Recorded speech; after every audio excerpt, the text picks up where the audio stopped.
Yo, what up, stud muffins? Welcome back to the channel. Now it is currently 4 in the morning and Infinity Ward dropped another update. This is the update 1.09 and I got the patch notes in front of me and I'm looking at all the comments. Yo, people are disappointed and they are talking about the fact that Infinity Ward has still not mentioned skill-based matchmaking, and they are also not talking about minimap. But we actually got a new DLC in this, or with this update, but it's not like we're getting new maps or anything like that. But we're getting new operations, and I want to actually talk about the most important stuff, like the weapon changes and everything like that. There are also a bunch of perks fixes, and there is a bunch of new stuff that we're getting, including some multiplayer modes. So I'm going to be talking about all of the important stuff in the beginning, and we're going to be talking about all the changes throughout this video. Keep in mind it is 4 in the morning, so my voice might be low, and if you're new to the channel, make sure to subscribe. We put out daily Modern Warfare videos, and slap that like, it actually helps out a ton. But first of all, we're getting new operations in Modern Warfare. The first one is the Harbinger and Brimstone, and that was actually leaked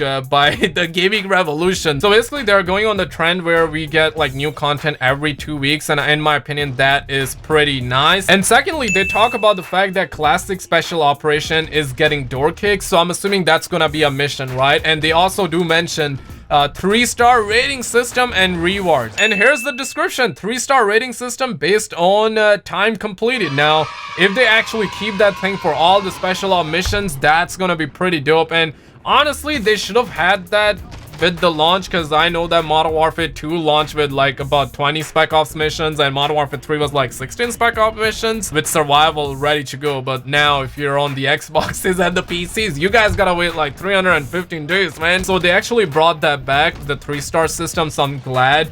But I'm not sure if that's gonna be for all the missions or not. They also say the XP and multiplayer unlocks are gonna be based on your star rating after finishing a game, and that is pretty good. In terms of multiplayer content, we're getting the realism mosh pit, in which we're gonna be having domination, hardpoint, headquarters, and kill confirmed. And I'm not seeing infected in this one, so kind of disappointed about that. Like Infinity Ward, like I cannot scream my lungs off right now because it's 4 in the morning, but add infected. They also have added the weapon game. I just cannot say the word G on the YouTube, so you know what I'm saying. We're getting the weapon game, and that is pretty dope for sure. These are the weapon changes, and that's where the cheese is at though, because the first change is regarding the rocket launcher camos not unlocking or tracking properly, so they kind of fixed that. Same goes for Model 680. The camos were not tracking and unlocking properly, so they fixed it. And the FN Scar 17, my boy, got a slight increase in ADS time. So I recently just started using the Scar 17, and I'm glad that it actually got ADS increase, but it saw a reduction to the barrel and bipod grip penalty. So if you're kind of using the bipod, well, rest in pieces. They also have a fix for a white placeholder box appearing when leveling up a weapon and unlocking new attachments. And I guess that this is the same type of glitch that was appearing in Black Ops 3 Zombies as well, where like near your points and your character icons there will be a white placeholder box, and the same thing was happening with Modern Warfare. They also added descriptions to all the optics that have a scope glint. They also fixed an issue where the P90 plus FFS ring sight would create a scope glint, so they actually fixed that. And I'm not even sure why it was there to begin with, because apparently people would think that a P90 user was actually using a sniper. They also fixed an issue where thermal scopes are now able to see through smoke grenades, so that's pretty good. They also fixed an issue for charms not appearing where they should on various weapons. And in terms of leaderboards and combat records, they fixed a bug where selecting all would sometimes kick the player back to the main menu, so they fixed it.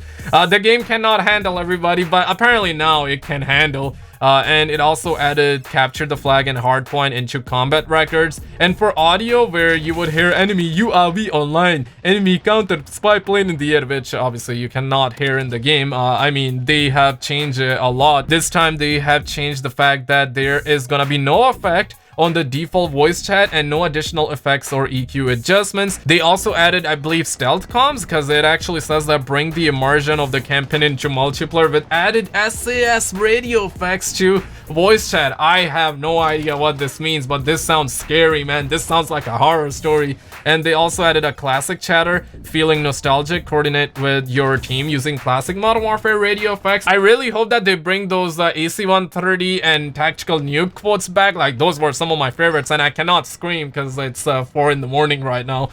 They also added special operations, and it says that added munition drops after various objectives. A care package will drop to provide you with much needed munitions, various exploit fixes, and they also fixed an issue where players could lose functionality after using the EMP drone in Operation Crosswind. They also fixed crashes that occur after viewing the scoreboard from the match summary, so that was kind of weird, but they fixed it. They also fixed an issue for survival where the enemies are spawning out of bounds on Piccadilly. And bro, like, if anyone from Infinity Ward is listening, just change it so, like, if you're playing solo, the bots aren't on G Fuel. Like, the sweat in survival if you're playing solo is actually too much, so I think that needs to be changed as well in the future updates. And here are the new features where apparently people were expecting a mini-map or something like that. They say that they added an option to hide friend requests and party invitations. They also added a support for additional keyboard layouts on the PS4. You know, like, you always constantly want to be raging and tapping out in the game and calling people names. Obviously that's important, right, Infinity Ward?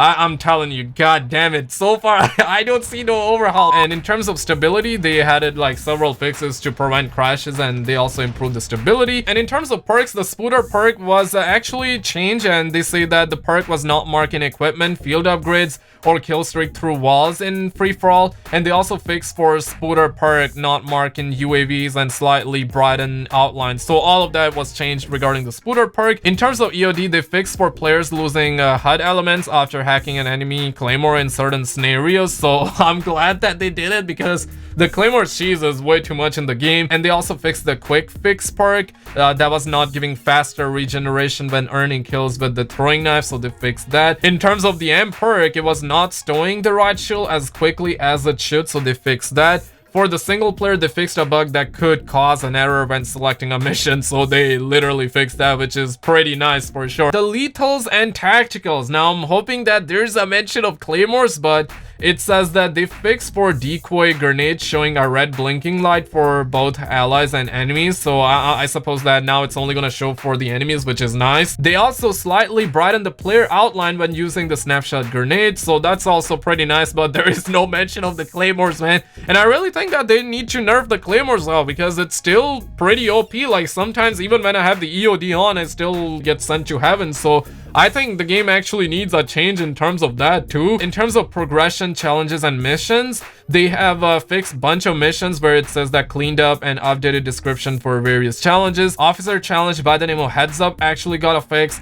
Destroy vehicles with launchers got a fix. Doing work got a fix. Aggression got a fix. And expert weaponsmith, I cannot say that G word on YouTube. And one tricky pony also saw a fix. And in terms of the vehicles, they only have one fix, and that's like reducing the damage radius and lethality of the turret. And I suppose that's gonna be for the tanks because that's the only thing that we got in the game that people were asking for, and they said that they will nerf it. So it doesn't really sound like a nerf on paper. I mean, it says that reduced damage radius, so it is a nerf for sure, but we definitely have to test it out in the game if it's still OP or not. I really hope it's decent because I personally am a tank player. I mean, using the tanks actually cures my depression. What else can I say? In terms of dead silence, they say that they fixed the dead silence field upgrade not lasting the correct amount of time. So even if you were using the dead silence field upgrade, it was not showing or lasting for the correct amount of time, so they actually fixed it. I'm glad that they did, man. And I'm saying, like, make dead silence a perk. But I don't think the thermal scopes, they are now able to see through smoke grenades, which is very nice. They also added the option to disable the spawn camera, and they fixed an issue where the mount interaction prompt was disappearing when planting or defusing the B, I cannot say that word, on YouTube. So they fixed it for search and destroy. In terms of the streaks, they fixed an issue where the selected streak would revert to the previous selection mid-match. They also fixed an issue where players using the shield turret streak could see through the smoke at certain angles with the side panel, so they actually nerfed my boy big time. And they also got like other general fixes for multiplayer. Realism mosh pit was added as well. Weapon game was added. I cannot say the G word, so I just want to stress the point that weapon game was added. But all in all, man, I feel like that they hyped us up like crazy, because they were saying like we're gonna get like 2 pages of update. And yeah, it seems like that this is a 2-page update. Yeah, it is a 2-page update, but you can see like people are mad, bro. But I'm glad that it actually got a 3-star rating system and rewards. The fact that we're getting new content like this early, I'm really glad. But they haven't addressed the skill-based matchmaking, because I'm telling you, man, skill-based matchmaking is gonna kill Modern Warfare. Yeah, right now I'm like kind of getting a just talking about it, so I hope they fix that. And there is also no mention of like minimap either, and it's currently 409 for me, so I'm just gonna go ahead and edit this video out. If you're new to the channel, like and subscribe, check out a video on the screen, and I will see you in the next one.